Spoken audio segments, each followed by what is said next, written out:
আচ্ছা, আজকে ক্লাস শুরু করছি তাহলে। আমরা জীববিজ্ঞান প্রথম পত্রের 5 নম্বর অধ্যায় পড়াচ্ছি, শৈবাল ছত্রাক। আজকের আলোচ্য বিষয়বস্তু ছত্রাকের অর্থনৈতিক গুরুত্ব, অ্যাগারিকাস ছত্রাকের শ্রেণীবিন্যাসগত অবস্থান, দৈহিক গঠন আর প্রজনন। তো লাস্ট ক্লাসে তোমাদের বলেছিলাম যে হানি মাশরুম বা মধু ছত্রাক পৃথিবীর সবচেয়ে বড় জীব। আর্মিলারিয়া অস্ট্রেই, তার একটা ছবি তোমাদের এখানে দেখাচ্ছি। সবচেয়ে দেখো যে বিশাল বড় ছত্রাক, এটার নাম হলো আর্মিলারিয়া অস্ট্রেই। এখানে মানুষগুলো অনেক ছোট দেখা যাচ্ছে, দেখে পৃথিবীর সবচেয়ে বড় জীব হিসেবে গণ্য করা হয়েছে। তো আমরা আজকে টপিকসে আসি। আজকের টপিকসের নাম হলো, হ্যাঁ বলো। এত বড়? হ্যাঁ, এত বড়। আমার একটা কোশ্চেন আছে। হ্যাঁ বলো। স্যার কোশ্চেন হচ্ছে বন্ধা মাটি কি? বন্ধা মাটি? বন্ধা মাটি বন্ধা মাটি হয় না তো। বন্ধা মানে হলো প্রজনন ক্ষমতাহীন। বন্ধা বন্ধা মাটি তো কোথায় পেয়েছো? বন্ধা মাটি মাটি হওয়ার কথা না। স্যার বইয়ে পেয়েছি স্যার, মনে লাইকেনের হচ্ছে মাঝখানে। হ্যাঁ, হয়তো এখানে কোনো ফসল জন্মায় না। ও ও ও, ওই ওই হিসাবে হতে পারে, হতে পারে। অনুর্বর মাটি বা বন্ধা মাটি বলা যেতে পারে। Thank you. স্যার এটা কি 3 মাস থেকেও বড়? কোনটা বলো? এই যে এই ছত্রাক, হ্যাঁ মধু ছত্রাক। হ্যাঁ, মধু ছত্রাক কি? হ্যাঁ 3 মাস থেকে বড়? হ্যাঁ বড় তো, বিশাল বড়, দেখছো না কত বড়? প্রায় স্যার 3 মাস তো মনে হয় আরো বড়। না না, 10 তলা, এটা প্রায় 10 তলা 12 তলা বেশি সমান প্রায়। স্যার এটা কি কোনো কাজে লাগে? এটা কাজে লাগে না, এরা আসলে ডিস্ট্রাকটিভ। হ্যাঁ, এটা হলো আমেরিকা এবং কানাডায় এই সমস্ত ছত্রাক এত বেশি রাজত্ব করে। মনে করো যে একসাথে এরকম এই ছত্রাক গুলো একটার সাথে একটা, মানে যখন ছত্রাক গুলো গ্রো করে, হ্যাঁ, প্রায় 8.5 কিলোমিটার, 8 থেকে 8.5 কিলোমিটার এলাকা জুড়ে, হ্যাঁ, তোমার এই ছত্রাক গুলোই তার আধিপত্য বিস্তার করে ফেলে অনেক সময়। যার কারণে যে এলাকায় এরা জন্মায় সেই এলাকায় আর অন্য কোনো উদ্ভিদ জন্মাতে পারে না। হ্যাঁ, এই জন্য এরা হলো খুব ডিস্ট্রাক্টিভ।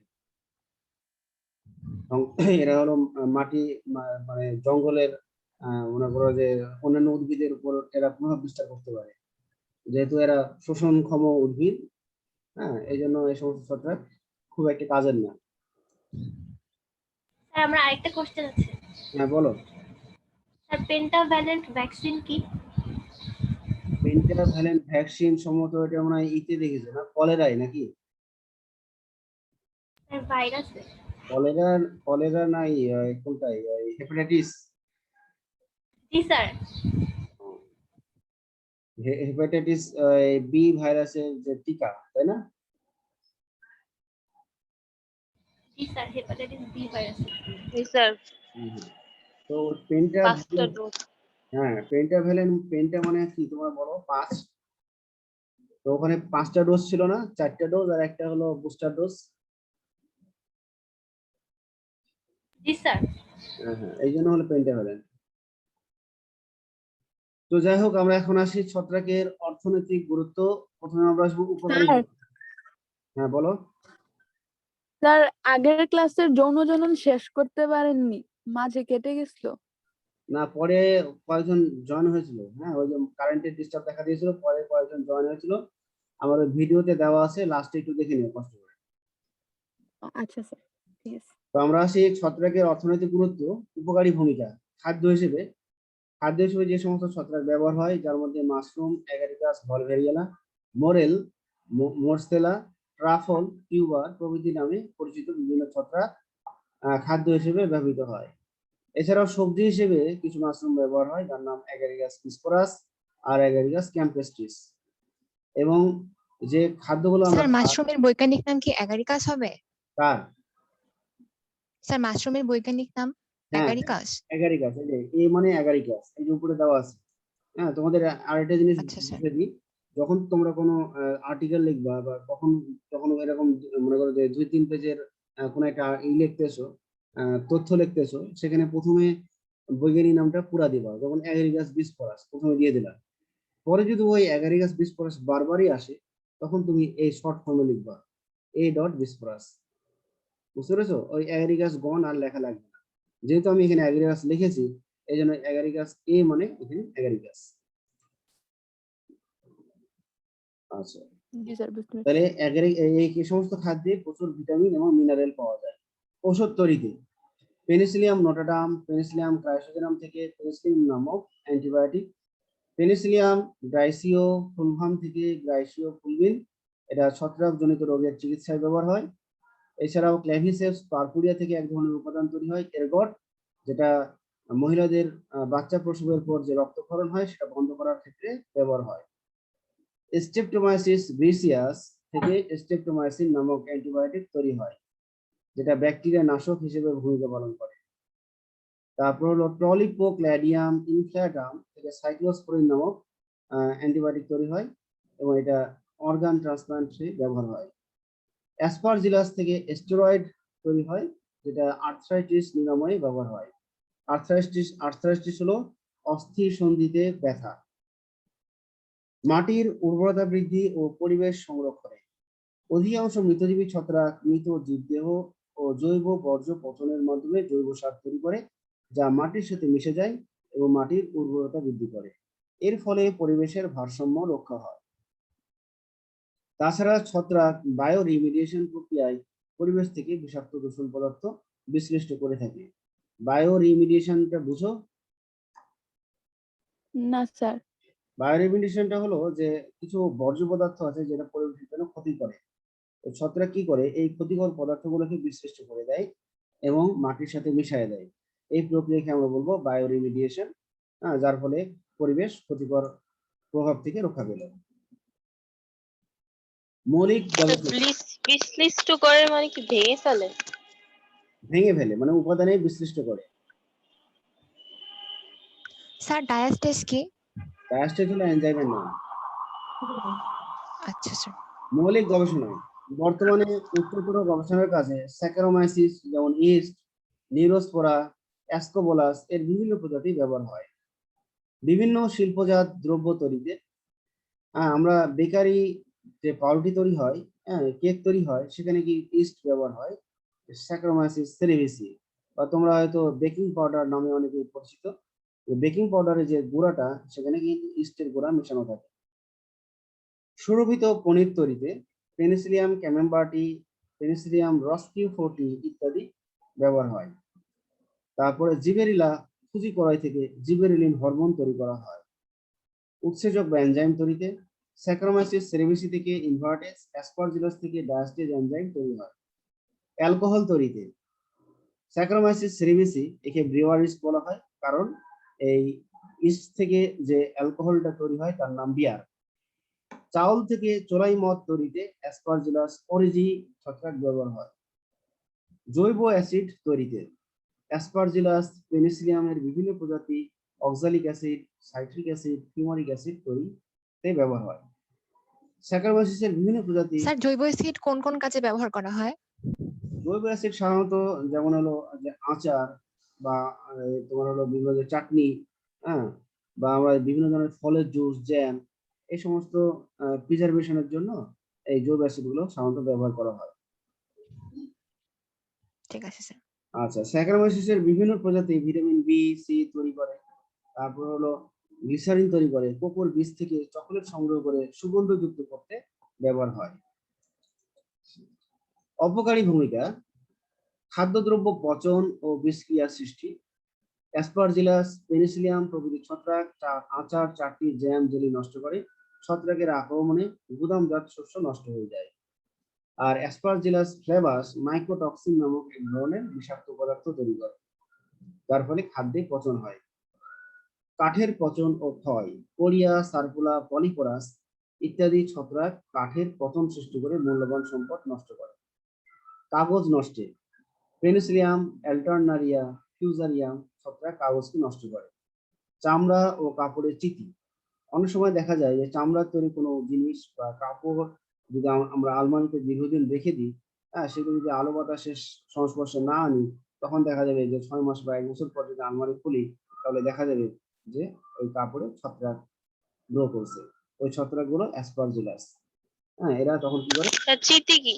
চিটি মানে যে একটা উপরে একটা ছত্রাকের যে মাইসিলিয়াম গুলো থাকে সাদা সাদা হয়ে থাকে, ওগুলোকে বলা হয় চিটি। রোগ রোগ সৃষ্টি উদ্ভিদের ক্ষেত্রে ব্লাইট, ব্লাস্ট, মিলভিউ, রট প্রভৃতি উদ্ভিদ রোগের কারণে বিভিন্ন প্রজাতির পরজীবী ছত্রাক। 1942 সালে বাংলায় যে মহাদুর্ভিক্ষ হয়েছিল, সে মহাদুর্ভিক্ষের কারণটা ছিল হেলমিনথেসপোরিয়াম অরিজিন। এই ছত্রাকটা ধান গাছে বাদামি দাগ রোগ সৃষ্টি করেছিল, যার কারণে ধানে চিটা হয়। চিটা মানে ধান ঠিক আছে কিন্তু ধানের ভিতরে কোনো চাল নেই, এই কারণে এই মহাদুর্ভিক্ষ হয়েছিল। মানব দেহে যে রোগগুলো তৈরি হয়, ট্রাইকোফাইটন রোগগ্রাম ছত্রাক মানুষের দাঁত রোগ সৃষ্টি করে। অ্যাবসিডিয়া কোরিমবাইফেরা ছত্রাক মানব দেহে ব্রঙ্কোমাইসিস রোগ সৃষ্টি করে। ক্যান্ডিডা অ্যালবিকান্স ছত্রাক মুখ, নাক, গলা ইত্যাদি স্থানের মিউকাস ঝিল্লির ক্ষতি সাধন করে। মাইক্রোস্পোরিয়াম ছত্রাকের আক্রমণে মানুষের মাথার চুল পড়ে যায়। হ্যাঁ, এটাও এক ধরনের দাঁত রোগ যেটা আমাদের মাথায় হয়। গৃহপালিত পশু পাখির রোগ তৈরি। অ্যাসপারজিলাস ফিউমিগেটাস ছত্রাক হাঁস, মুরগি ও পাখির গর্ভপাত ঘটায়। মাছের রোগ, স্যাপ্রোলেজনিয়া প্যারাসাইটিকা ছত্রাক কার্প জাতীয় মাছের স্যামন রোগ সৃষ্টি করে। কার্প জাতীয় মাছ মানে রুই কাতলা। স্যার স্যামন রোগ কি? এমন রোগ মনে করো যে রুই, বাংলাদেশের রুই মাছকে বলা হয় রুই, তাই না? আবার রুইয়ের সাইন্টিফিক নেম হলো ল্যাবিয়া রোহিটা। তো এই ল্যাবিয়া গণভুক্ত যে প্রজাতিগুলো আছে যেগুলো বিদেশে পাওয়া যায়, মনে করো ইউরোপ, আমেরিকা, সেগুলোকে বলা হয় স্যামন ফিশ। বুঝেছো? তাহলে রুইয়েরই কতগুলো, এমন একটা মাছের নাম ছিল। হ্যাঁ স্যামনটা একটা মাছের নাম ঠিকই আছে, কিন্তু বাংলাদেশে হলো ল্যাবিয়া রোহিটা, এটা আমরা স্যামন মাছ বলি না, আমরা বলি রুই মাছ। কিন্তু এই ল্যাবিও রোহিটা না হয়ে ল্যাবিও মনে করো অন্য কোনো প্রজাতি আছে যেটা যেটা আসলে রুই মাছেরই প্রজাতি। তো বিদেশে এরকম রুই মাছের যে প্রজাতিগুলো কানাডা, আমেরিকা, ইউরোপ এই সমস্ত জায়গায় ওই রুই মাছের ওই প্রজাতিগুলোকে স্যামন ফিশ বলা হয়। তাহলে বিদেশের যে রুই মাছের প্রজাতিগুলো আছে আর বাংলাদেশের যে রুই মাছ আছে, হ্যাঁ প্রজাতি একই, হয়তো একটু সাইজ বা কালার গুলো একটু অন্যরকম হবে, কিন্তু আসলে সেটা রুই মাছেরই প্রজাতি স্যামন মাছ। স্যার স্বাদ একই হবে? স্যামন রোগ কেন সেটা বুঝলাম না। ও স্যামন রোগ, কারণ স্যামন মাছে যে রোগ সৃষ্টি করেছে স্যাপ্রোলেজনিয়া, এই জন্য স্যামন রোগ। হ্যাঁ, কারণ স্যামন মাছে তো এই রোগ। এবার আসছি আমরা তাহলে অ্যাগারিকাস ছত্রাক। স্যার ওই গৃহপালিত পশু পাখি হ্যাঁ মাছের রোগ ওটা বুঝিনি। আচ্ছা, অ্যাসপারজিলাস ফিউমিগেটাস ছত্রাক হাঁস, মুরগি এবং পাখির গর্ভপাত ঘটায়। গর্ভপাত জিনিসটা বোঝো না। গর্ভপাতটা হলো যে বাচ্চা, মনে করো যে মানে হওয়ার আগেই যদি বাচ্চা নষ্ট হয়ে যায়। হ্যাঁ, মানুষের ক্ষেত্রেও আমরা এটাকে গর্ভপাত বলি। হ্যাঁ, একটা মানুষ এর বাচ্চা হতে 9 মাস 10 দিন সময় লাগে, এখন দেখা গেল যে 3 মাসের মধ্যেই তার গর্ভপাত বা রক্তক্ষরণ ঘটলো, ফলে তার দেহে যে ভ্রূণটা জন্মেছিল সে ভ্রূণটা নষ্ট হয়ে গেল, রক্তক্ষরণের মাধ্যমে বা গর্ভপাতের মাধ্যমে নষ্ট হয়ে গেল। তো এই ঠিক একই রকম হাঁস, মুরগি এবং পাখির এরকম গর্ভপাত ঘটায়, মানে তার দেহে যে ডিম্বাণু তৈরি হয়েছিল সেই ডিম্বাণুগুলো নষ্ট হয়ে গেল। কারণ হাঁস আর মুরগি তো ডিম পারে, তাই না? যে নিষিক্ত ডিম ছিল সেই নিষিক্ত ডিমটা নষ্ট হয়ে গেল। আচ্ছা, এখন আমরা আসবো অ্যাগারিকাস। অ্যাগারিকাস সম্পর্কে জানবো। অ্যাগারিকাসের শ্রেণীবিন্যাসগত অবস্থান, এর রাজ্য বা কিংডমের নাম ফানজাই, বিভাগ বা ডিভিশনের নাম ব্যাসিডিওমাইকোটা, শ্রেণী বা ক্লাস ব্যাসিডিওমাইসিটিস, বর্গ বা অর্ডার অ্যাগারিকালস, ফ্যামিলি বা গোত্র অ্যাগারিকাসি, গণ বা প্রজাতি অ্যাগারিকাস। এবং বাংলাদেশ থেকে নথিভুক্ত প্রজাতির নাম হলো অ্যাগারিকাস বিস্পোরাস। এটাকে বলা হয় হোয়াইট বাটন মাস্ক। এই অ্যাগারিকাস বিস্পোরাস, নথিভুক্ত মানে কি পাওয়া গেছে? হ্যাঁ পাওয়া গেছে, মানে শনাক্ত করা? বাংলাদেশের নথিভুক্ত এটা পাওয়া গেছে, আর এই প্রজাতিটাই আমরা করব। তো স্যার সাইড ডিভিশন ক্লাস তো কোনোভাবে মনে থাকে না, কোনো কি উপায় আছে মনে রাখার? যেমন এর তো সহজ আছে, মনে করো এর যেমন হলো অর্ডার আর ফ্যামিলিটা দেখো। হ্যাঁ, তোমরা একটা জিনিস মনে রাখবা যে লাস্টে এলস, হ্যাঁ অর্ডারের ক্ষেত্রে লাস্টে এলস কথাটা থাকে, এলস, ALES, ঠিক আছে? আবার যদি গোত্র হয় লাস্টে দেখবে এসি, এই এসি কথাটা আছে। তাহলে গোত্র হলে এসি, আর অর্ডার হলে এলস। হ্যাঁ, এই দুইটা কিন্তু অনেক অনেক ক্ষেত্রে তোমরা পাবা। তাহলে অ্যাগারিকাস, হ্যাঁ অ্যাগারিকাস তো তোমার মনে আছে জেনাস, তাহলে অ্যাগারিকাসই স্যার এসি কই? এসি, এসি লাস্টে এসি, ও হ্যাঁ এসি। তাহলে গোত্র থাকলে এরকম এসি লেখা থাকে, আর অর্ডার লেখা থাকলে এলস লেখা থাকে। হ্যাঁ, অনেক সময় এটা নাও মিলতে পারে, যেমন এখানে যেমন মিলে গেছে অ্যাগারিকাসি, অ্যাগারিকেলস মিলে গেছে, গণের সাথে মিলে গেছে। তারপরে উপরে আছে হলো, হ্যাঁ এরকম কিছু আছে, মানে ট্রিক আছে, যে সেই ট্রিকগুলো তোমাদের মনে রাখতে হবে। স্যার আমরা তো এতক্ষণ এই ছত্রাকই বললাম না, তাহলে এই অ্যাগারিকাস যেটা হ্যাঁ হ্যাঁ, সেটাও না তো ঠিক আছে। ছত্রাকই। তোমরা এতক্ষণ যে এর আগের ক্লাসে বা আজকের ক্লাসে যেগুলো পড়লা, সেগুলো সামগ্রিক ছত্রাক সম্পর্কে পড়েছো, কোনো একটা নির্দিষ্ট ছত্রাক পড়ো নাই। এখন তুমি যেটা পড়তেছো এটা একটা নির্দিষ্ট একটা ছত্রাক অ্যাগারিকাস, এটা সম্পর্কে। যেমন শৈবালের ক্ষেত্রে তোমরা সামগ্রিক শৈবালের উপর একটা ধারণা নিয়েছো, এবং একটা নির্দিষ্ট শৈবালের উপর ধারণা নিয়েছো, সেই শৈবালটা কি ছিল? ইউলোথ্রিক্স। ফিলোসিস। ঠিক একই রকম ছত্রাকও তাই। তাহলে নির্দিষ্ট একটা ছত্রাক এখন আমরা অ্যাগারিকাস সম্পর্কে জানবো। তাহলে আবাসস্থল, এরা ভেজা মাটিতে, মাঠে ময়দানে বা গোবর, খড় ইত্যাদি পচনশীল জৈব পদার্থের উপরে জন্মায়। এদের বায়বীয় অংশ খাড়া হয়ে উপরে বৃদ্ধি লাভ করে এবং পরিণত অবস্থায় অনেকটা ছাতার মতো দেখায় বলে এদেরকে ব্যাঙের ছাতা বলে। এরা বায়বীয় অংশ কি? বায়বীয় অংশ মানে মাটি থেকে যে অংশটা উপরের দিকে যায়।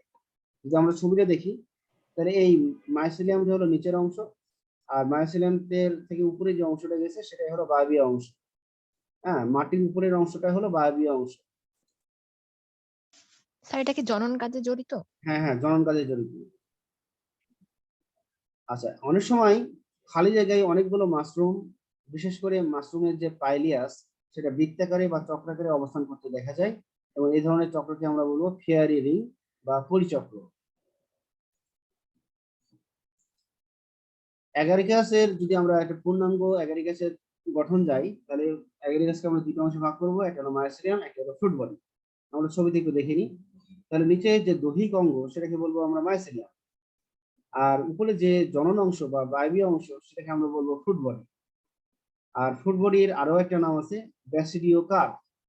আর যে প্রক্রিয়ায় ফ্রুট বডি তৈরি হয় বা জনন অংশ তৈরি হয় তাকে বলা হয় ফ্রুকটিফিকেশন।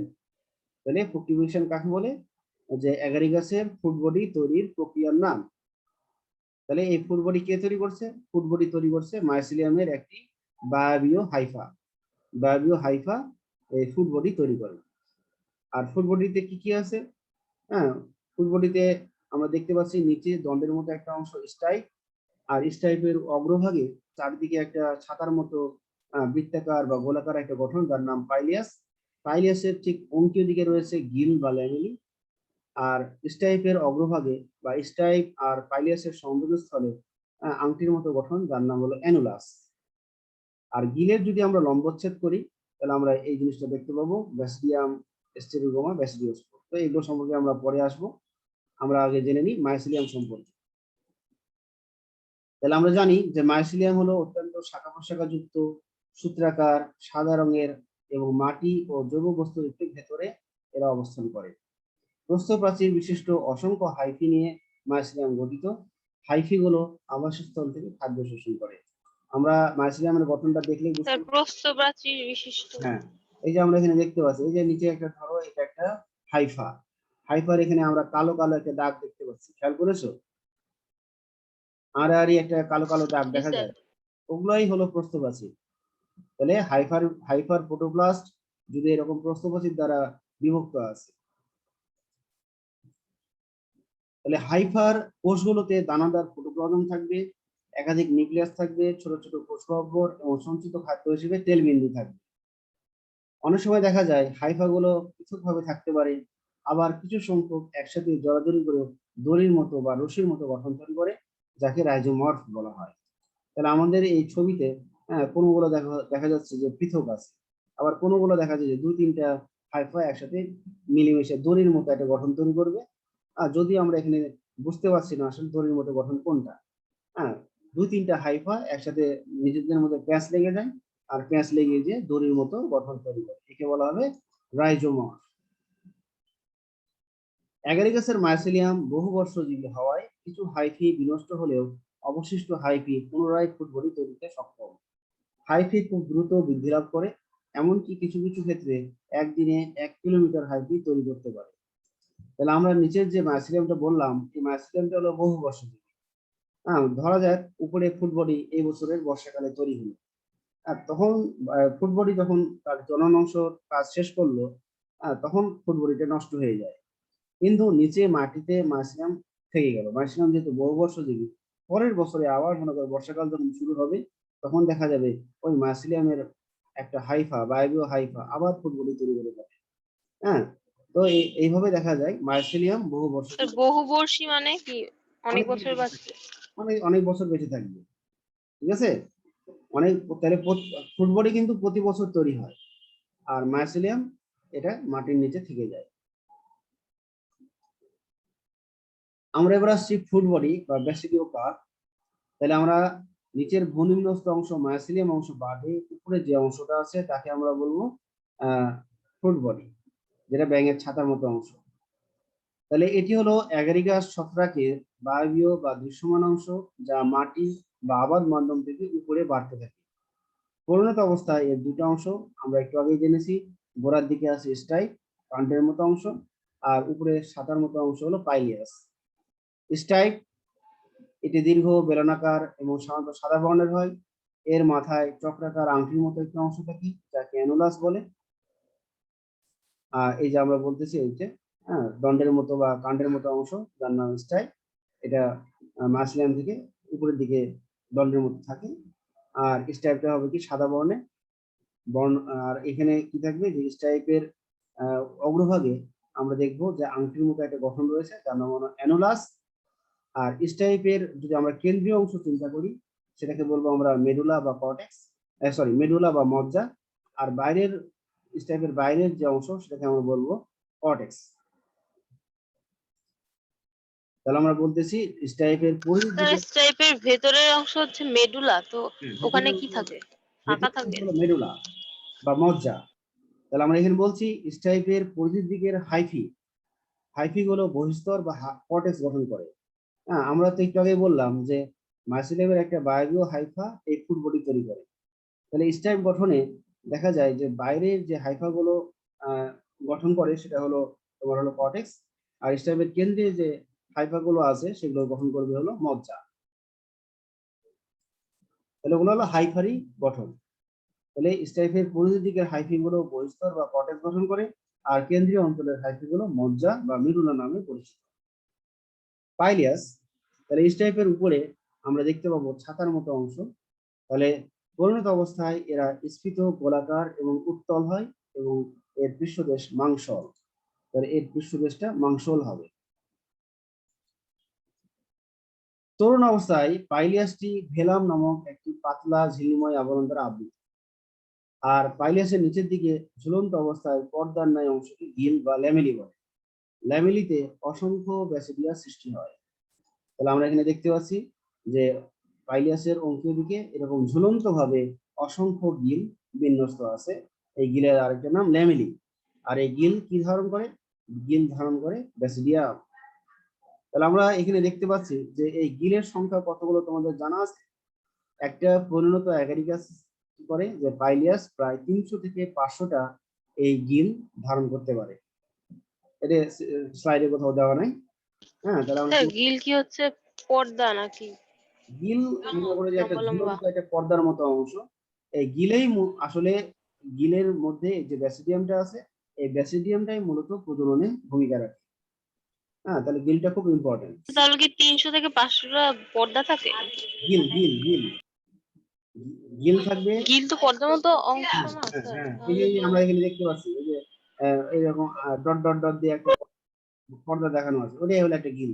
তাহলে এরকম ঝালরের মতো এরকম 300 থেকে 500টা গিল বা ল্যামেলি থাকবে। বুঝছো? জি স্যার। আচ্ছা, এখন আমরা বলছি যে গিলের মধ্যে থাকবে ল্যামেলি বা গিল বা ল্যামেলির মধ্যে থাকবে ব্যাসিডিয়াম।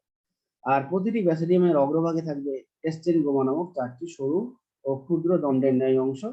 আমরা এখানে বলতেছি যে এটা হলো ব্যাসিডিয়াম, আর ব্যাসিডিয়ামের অগ্রভাগে ক্ষুদ্র সরু দণ্ডের মতো অংশ, যার নাম হলো স্টেরিগোমা। এখানে 4টা স্টেরিগোমা দেখানো আছে, আর প্রত্যেক স্টেরিগোমার অগ্রভাগে থাকবে স্ফীত হবে এবং তৈরি করবে স্পোর, যার নাম হলো ব্যাসিডিওস্পোর। এই ব্যাসিডিওস্পোর গুলোর মাধ্যমে এরা প্রজনন সম্পন্ন করে। তাহলে আমরা অ্যাগারিকাস বিস্পোরাস যেটা পড়ছি, এই অ্যাগারিকাস বিস্পোরাসের ক্ষেত্রে স্যার স্টেরিগোমাটা বুঝি নাই। স্টেরিগোমাটা হলো কি, যে আমরা বললাম যে গিল বা ল্যামেলির মধ্যে ব্যাসিডিয়াম সৃষ্টি হয়। ব্যাসিডিয়ামটা হলো উর্বর কোষ। হ্যাঁ, এই ব্যাসিডিয়ামের অগ্রভাগে দণ্ডের মতো ক্ষুদ্র ক্ষুদ্র দণ্ডের মতো কিছু অংশ দেখা যায়, যার নাম স্টেরিগোমা। আর প্রতিটি স্টেরিগোমাটার অগ্রভাগে স্ফীত হয়, তৈরি করে স্পোর। তাহলে স্টেরিগোমা স্পোর ধারণকারী দণ্ড। ব্যাসিডিয়ামের স্পোর ধারণকারী দণ্ডের নাম হলো স্টেরিগোমা। স্যার গিল কি হচ্ছে ব্যাসিডিয়ামের দিয়ে তৈরি? না, এই যে আমরা এখন এই গিলের গিলের যদি আমরা করি, লম্বচ্ছেদ করি, তাহলে আমরা এরকম একটা অংশ দেখতে পাবো। ঠিক আছে, বা আমরা বলতে পারি অভ্যন্তরীণ গঠন, গিল বা ল্যামেলির অন্তর্গঠন। আমরা গিলকে কাটলে আমরা এরকম একটা অংশ দেখতে পাবো। হ্যাঁ, তো এখানে আমরা দেখতে পাচ্ছি সবচেয়ে নিচের অংশটা হলো ট্রমা, সাবহ্যামিনিয়াম, হাইমিনিয়াম। আসলে এই জিনিসটি এইভাবে থাকে, এরকম মনে করো রাউন্ড হয়ে গোল হয়ে এরকম থাকে। কার্সরটা ভালো করে খেয়াল করো, তাহলে আমরা এখানে কি বলবো, যে এই স্তরগুলো এরকম রাউন্ড হয়ে এরকম চারপাশে থাকবে। তাহলে কেন্দ্রীয় অংশে শুধু কে থাকবে? ট্রমা। হ্যাঁ, এখানে কিন্তু একটা আংশিক চিত্র দেখানো আছে। এটা কেন্দ্রীয় অংশ মানে স্যার এটা কি হচ্ছে স্ট্রাইপের একেবারে মাথায় ওখানে না, থাকবে এটা হলো কেন্দ্রটা, গিল। মানে ট্রমা? এটা গিল, এই যে এই অংশটা কাটা হয়েছে। হ্যাঁ, এই অংশটা কাটা হয়েছে, এই অংশটা কাটা। মানে স্ট্রাইপ যেখানে শেষ হলো আর কি, হ্যাঁ, পাইলিয়াসের। স্টাইপ যেখানে শেষ হলো, এইখানে এইভাবে কাটা হয়েছে, এইভাবে কাটা হয়েছে। এইভাবে কাটলে আমরা এরকম একটা চিত্র দেখতে পাবো। হ্যাঁ, এখানে জাস্ট আংশিক অংশ তুলে ধরা হয়েছে। তাহলে আমরা এখানে দেখতে পাচ্ছি যে গিলের কয়টা অংশ? গিলের 3টা অংশ। 3টা অংশ কি কি? একটাকে বলছি আমরা ট্রমা, একটাকে বলছে সাবহ্যামিনিয়াম, আর একটাকে বলছি আমরা হাইমিনিয়াম। তো সবচেয়ে কেন্দ্রীয় অংশে কে থাকবে? ট্রমা। আর ট্রমাকে ট্রমা। চারপাশে থাকবে সাবহ্যামিনিয়াম, আর সাবহ্যামিনিয়ামের চারপাশে থাকবে হাইমিনিয়াম। ঠিক আছে, তাহলে আমরা এরকম কেন্দ্রীয় অংশ পাবো ট্রমা। তাহলে আমরা এখানে বলছি যে গিলের কেন্দ্রীয় অংশ হলো ট্রমা, আর ট্রমার যে কোষগুলো থাকবে সেগুলো হলো বন্ধা। তো বন্ধা মানে একটু আগে তোমরা বুঝেছো, বন্ধা মানে প্রজনন ক্ষমতাহীন অংশ। তাহলে ট্রমার যে কোষগুলো আছে, এই কোষগুলো ঢিলাভাবে জরাজরিত করে জরাজরি করে সজ্জিত গৌণ মায়োস্কিয়াম নিয়ে গঠিত, এবং এর কোষগুলো ডাইক্যারিওটিক। তাহলে ট্রমার ভিতরে যে কোষগুলো আছে, এই কোষগুলো 2 নিউক্লিয়াস যুক্ত, অর্থাৎ ডাইক্যারিওটিক। সাবহ্যামিনিয়াম, ট্রমার চারপাশে এই সাবহ্যামিনিয়ামটা বিন্যস্ত থাকে, এবং সাবহ্যামিনিয়ামের যে কোষগুলো দেখতে আমরা এখানে দেখতেই পাচ্ছি ছোট গোলাকার, এবং এর ভিতরে 2 থেকে 3টা নিউক্লিয়াস থাকে।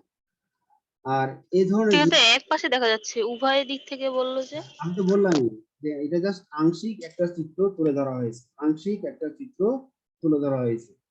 ঠিক আছে, হ্যাঁ, চিত্রটা এরকম, এই একই ধরনের চিত্র, জাস্ট এরকম একটা যদি আমরা ইউ এর মতো চিন্তা করি, তাহলে আমরা কি দেখবো? সবচেয়ে কেন্দ্রে কি থাকবে? ট্রমা, এপাশেও ট্রমা, এপাশেও ট্রমা। তারপরে হলো এই পাশে সাবহ্যামিনিয়াম, এই পাশেও থাকবে সাবহ্যামিনিয়াম। সবচেয়ে বাইরের দিকে থাকবে হাইমিনিয়াম, সবচেয়ে বাইরের দিকে থাকবে হাইমিনিয়াম। কথাটা বুঝতে পেরেছো? তাহলে কেন্দ্রে কে থাকবে? ট্রমা থাকবে না? আর ট্রমা জি স্যার। থাকবে। ট্রমার চারপাশে ঘিরে কি থাকবে? স্যার একটা গিলে কি সাবহারমোনিয়াম। একটা সাবহ্যামিনিয়াম। ব্যাসিডিয়াম থাকে? একটা গিলে একটা গিলে একটা গিলে অনেকগুলো ব্যাসিডিয়াম থাকতে পারে। এটা তো একটা গিলেরই জাস্ট অংশ, একটা গিলের লম্বচ্ছেদ দেখানো হয়েছে।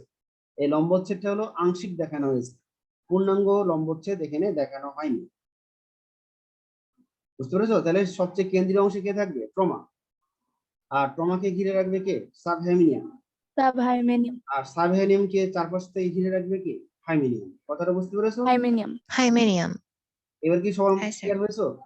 এখানে কিন্তু জাস্ট আংশিক চিত্র দেখানো হয়েছে, কারণ এই আংশিক চিত্র দেখানোর কারণটা হলো পরীক্ষার সময় তোমরা এটাই আঁকতে হবে। কারণ তোমাকে যদি পূর্ণাঙ্গ চিত্র আঁকতে দেওয়া হয়, তাহলে তোমরা যতটাই বুঝবা। এই জন্য এই আংশিক চিত্রটা এখানে তুলে ধরা হয়েছে। হয়তো পূর্ণাঙ্গ চিত্রটা দিলে তোমাদের বুঝতে আরেকটু সুবিধা হইতো। ঠিক আছে, তাহলে আর সবচেয়ে কেন্দ্রীয় অংশে কি থাকবে? ট্রমা, ট্রমাকে ঘিরে রাখবে সাবহারমোনিয়াম, আর সাবহারমোনিয়ামের চারপাশে ঘিরে রাখবে হারমোনিয়াম। আমরা ট্রমা শেষ করেছি, এখন আমরা আসছি সাবহারমোনিয়াম। তো আমরা বললাম যে ট্রমার চারপাশে বা উভয় পাশে সাবহারমোনিয়াম থাকবে। সাবহারমোনিয়ামের কোষগুলো ছোট গোলাকার এবং এরাও 2 থেকে 3 নিউক্লিয়াস বিশিষ্ট। আর সাবহারমোনিয়ামের কোষগুলো যেভাবে বিন্যস্ত আছে একে বলবো আমরা প্রোজনকাইমা। এই সাবহারমোনিয়াম অংশ থেকেই মূলত বেসিডিয়াম নামক কোষের সৃষ্টি হয়। এবার আসবো হাইমেনিয়াম। তাহলে সাবহারমোনিয়ামের চারপাশে বা যে বহিস্তরে যে অংশটা তার নাম হলো হাইমেনিয়াম। আর হাইমেনিয়াম কি হবে? যে সাবহারমোনিয়ামের উপরে লম্বভাবে সাজানো আছে। আমরা দেখতে পাচ্ছি যে হাইমেনিয়াম অংশটা সাবহারমোনিয়ামের উপরে লম্বভাবে সাজানো আছে। আর হাইমেনিয়ামের ভিতরে যে গদাকৃতির কোষ বা স্ফীত যে কোষ সেগুলো হলো ব্যাসিডিয়াম। এগুলোকে উর্বর কোষও বলতে পারি, কারণ ব্যাসিডিয়ামের শীর্ষভাগে আমরা দেখব যে 4টি স্টেরোগোমা আছে, আর প্রত্যেকটি স্টেরোগোমার প্রান্তভাগ স্ফীত হয়, তৈরি করে ব্যাসিডিওস্পোর। একটি ব্যাসিডিয়াম 4টি ব্যাসিডিওস্পোর সৃষ্টি করে। যেহেতু ব্যাসিডিয়াম ব্যাসিডিওস্পোর সৃষ্টি করে, এই জন্য ব্যাসিডিয়াম হলো উর্বর কোষ। ব্যাসিডিয়ামের পাশে দেখো আরো এক ধরনের কোষ রয়েছে, এই কোষগুলো হলো অনুর্বর। স্যার তাহলে ব্যাসিডিয়াম কোষের কাজ কি? ব্যাসিডিয়ামের কোষের কাজ হয় যে স্পোর তৈরি করা। স্যার এটা উর্বর কেন বললো? উর্বর যেহেতু এরা স্পোর তৈরি করছে। স্যার স্পোর সৃষ্টি করার জন্য? হ্যাঁ, স্পোর যেহেতু জনন কাজে সাহায্য করবে এই জন্য এরা উর্বর। আর এখানে আমরা দেখতে পাচ্ছি যে ব্যাসিডিয়াম গুলোর মাঝে মাঝে কিছু কোষগুলো আছে, এগুলো আকারে একটু ছোট। এই ছোট কোষগুলোকে বলা হবে অনুর্বর কোষ বা প্যারাফাইসিস। প্যারাফাইসিসে কিন্তু কোনো ব্যাসিডিওস্পোর নাই। ঠিক আছে, স্যার এই গদাকার বলছে কেন? গদাকার মানে তোমার যে হিন্দু পৌরাণিকে মহাভারতে তোমরা দেখেছো ওই যে বানর বা হনুমান, হ্যাঁ, তো অনেকে সিরিয়াল এরকম দেখেছো যে এরকম ঘাড়ে করে একটা গদা নিয়ে যাচ্ছে। তো এই এই এই এই গদা ঠিক দেখতে ওই গদার মতো যে অগ্রভাগের অংশটা ঠিক ব্যাসিডিয়াম গুলো দেখতে ওই রকম। এই জন্য বাংলায় গদা লিখেছে। বা এরা আমরা যদি বলি স্ফীত বলতে পারি। ডাম্বেল আকারের মতো হ্যাঁ বলতে পারো, বলা যায়। স্ফীত বলতে পারো, ডাম্বেল বলতে পারো, অসুবিধা নেই। আর এই কোষগুলির মাঝে মাঝে যে ফাঁকা জায়গা, এখানে কি থাকে? কোষগুলোর ফাঁকা জায়গা? হ্যাঁ, এই ফাঁকা জায়গাগুলি কি থাকে? না, ওটা ফাঁকাই থাকবে। সাবহারমোনিয়ামে আমরা যেমন দেখতে পাচ্ছি, সাবহারমোনিয়ামে এরকম আন্তঃকোষীয় ফাঁক, ওগুলো আন্তঃকোষীয় ফাঁক এরকম থাকবে। আচ্ছা, ব্যাসিডিওস্পোর ও অঙ্কুরোদ্গম। তাহলে প্রতিটি ব্যাসিডিয়ামে 4টি করে ব্যাসিডিওস্পোর উৎপন্ন হয়, যেটা অলরেডি আমরা বলেছি। অ্যাগারিকাস বিস্ফোরসের ক্ষেত্রে একটা ব্যাসিডিয়াম 4টা স্পোর সৃষ্টি করে। আর অ্যাগারিকাস বিটোরকুইস এর ক্ষেত্রে আমরা দেখব যে একটা ব্যাসিডিয়াম 2টা ব্যাসিডিওস্পোর সৃষ্টি করে। এটা একটা ব্যতিক্রম। আর স্পোরগুলো যখন অনুকূল পরিবেশ পায় তখন অঙ্কুরিত হয়ে মনোক্যারিওটিক প্রাথমিক মাইসিলিয়াম গঠন শুরু করে। হ্যাঁ, তাহলে ব্যাসিডিওস্পোর যখন অনুকূল পরিবেশ পায় তখন মনোক্যারিওটিক প্রাথমিক মাইসিলিয়াম গঠন শুরু করে। সোমাটোগ্যামির স্যার মাধ্যমে এখানে মনোক্যারিওটিক বলতে কি একটা নিউক্লিয়াসকে বোঝানো হয়েছে? একটা, হ্যাঁ, তাহলে ব্যাসিডিওস্পোরে একটা নিউক্লিয়াস আছে, তখন অনুকূল পরিবেশে যখন অঙ্কুরিত হবে তখন সেখানে মনোক্যারিওটিক মাইসিলিয়াম গঠন করবে। ঠিক আছে, মনোক্যারিওটিক স্পোরগুলো আগে অঙ্কুরিত হলো। ব্যাসিডিওস্পোর যেহেতু একটা নিউক্লিয়াস বিশিষ্ট ছিল, তখন একটা নিউক্লিয়াস যখন মাইসিলিয়াম বা হাইফা তৈরি করলো তখন মনোক্যারিওটিক হলো। সোমাটোগ্যামির মাধ্যমে প্রাথমিক মাইসিলিয়াম হতে গৌণ মাইসিলিয়াম উৎপন্ন হয়। প্রাথমিক মাইসিলিয়াম যখন আবার শাখার সৃষ্টি করবে, তার তখন সেটাকে আমরা বলবো গৌণ মাইসিলিয়াম। পরে স্যার সোমাটোগ্যামি কি? সোমাটোগ্যামি মানে হলো দেহকোষের যে বিভাজন, দেহকোষ, সোমাটো মানে দেহ, তাহলে দেহকোষের বিভাজনের মাধ্যমে এরকম আমরা মাইসিলিয়াম, গৌণ মাইসিলিয়াম তৈরি করতে দেখব। আর গৌণ মাইসিলিয়ামের সহায়তায় সৃষ্ট রাইজোমর দিয়ে প্রতিকূল অবস্থা অতিক্রম করে। রাইজোমরটা ইতিমধ্যে বুঝিয়েছি যে মাইসিলিয়ামের কতগুলো হাইফা নিজেদের মধ্যে প্যাচ খেয়ে দড়ির মতো বা রশির মতো তখন তাকে বলবো রাইজোমর। তাহলে রাইজোমর কেন করে? যখন প্রতিকূল অবস্থা মানে বাইরের পরিবেশে খাবার নেই, শুষ্ক অবস্থা, তখন দেখা যায় এরকম মাইসিলিয়ামের হাইফা গুলো রাইজোমর তৈরি করে প্রতিকূল অবস্থা কাটায়। জনন। অ্যাগারিকাস স্যার প্রতিকূল অবস্থা কাটায় কিভাবে? এরকম একসাথে রাইজোমর্ফ পেঁচিয়ে? সিস্টেমের মাধ্যমে।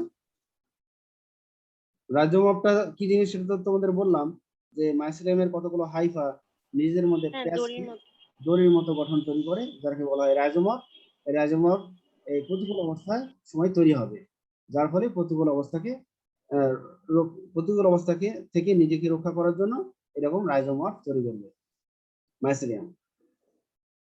প্রজনন। অ্যাগ্রিগাস সাধারণত যৌনজনন প্রক্রিয়ায় জনন কার্য সম্পন্ন করে।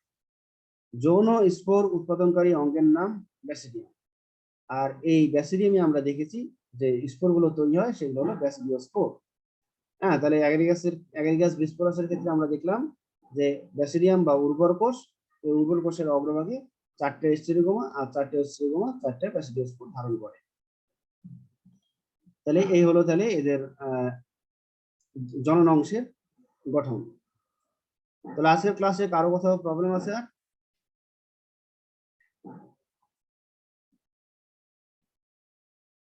স্যার এই যে এই যে গিলের 3টে স্তরের ওই ব্যাপারটা বুঝি নাই। যে স্যার এই যে স্পাই যেখানে শেষ হবে, পাইলিয়াসের যে অংশে একদম, হ্যাঁ। সেটা কেন্দ্র না? সেটা আচ্ছা, মানে আচ্ছা, গিলের তোমাকে কেন্দ্র দেখি না? আমি দেখি একটা একটা ইমেজ দেখাই পূর্ণাঙ্গ এসে, তাহলে তোমাদের এটা সুবিধা হবে বুঝতে। জি স্যার।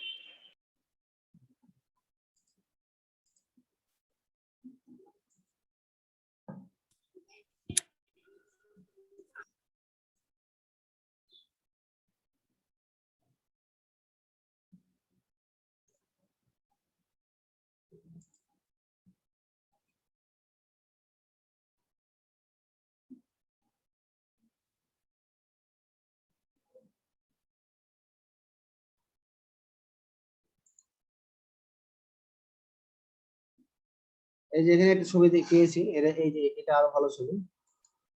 এই যে এখানে একটু খেয়াল করো। হ্যাঁ, তাহলে এই যে এরকম ভাবে থাকবে। সবচেয়ে বাইরে এই অংশটাকে আমরা কি বলবো? এই যে আমরা এখানে দেখতে পাচ্ছি ব্যাসিডিয়াম। হ্যাঁ, সবচেয়ে বাইরে এখানে আমরা কি দেখতে পাচ্ছি? এই স্তরটার নাম কি? হাইমেনিয়াম। হ্যাঁ, তারপরে দেখো এই যে গোলাকার ছোট ছোট কোষগুলো, এই কোষগুলো গঠন করেছে কি? সাবহাইমেনিয়াম। আর কেন্দ্রীয় যে অংশটা সেটা হলো ট্রমা। এবার বুঝতে পেরেছো? জি স্যার। স্যার আমার 4 অধ্যায় থেকে একটা কোশ্চেন ছিল, স্যার ইনোকুলাম কি? 4 অধ্যায় অণুজীব। হ্যাঁ স্যার, ইনোকুলাম। ইনোকুলামটা ওটা হলো তোমার যে ই আছে না, দেহের যে রোগ প্রতিরোধ ক্ষমতা, ঠিক আছে? রোগ রোগ রোগ প্রতিরোধ ক্ষম একটা ইকে বোঝায়, যে দেহের ইনোকুলাম। সেন্টেন্সটা পুরো বলো কি আছে ওখানে। সেন্টেন্স হচ্ছে পিআরএসপি সাধারণত বীজের মাধ্যমে স্থানান্তরিত হয় না, তবে প্রকটভাবে আক্রান্ত পেঁপের বীজ ব্যবহার করলে তা ইনোকুলামের উৎস হিসেবে কাজ করে। হ্যাঁ, হ্যাঁ, তো এই যে ইনোকুলাম মানে হলো সে রোগ প্রতিরোধক্ষম জাত হিসেবে সেটা কাজ করতে পারে।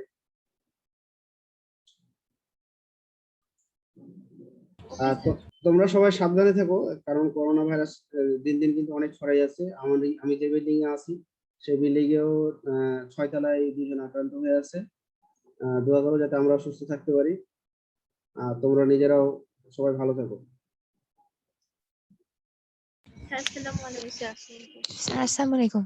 হ্যাঁ, ভালো আছি।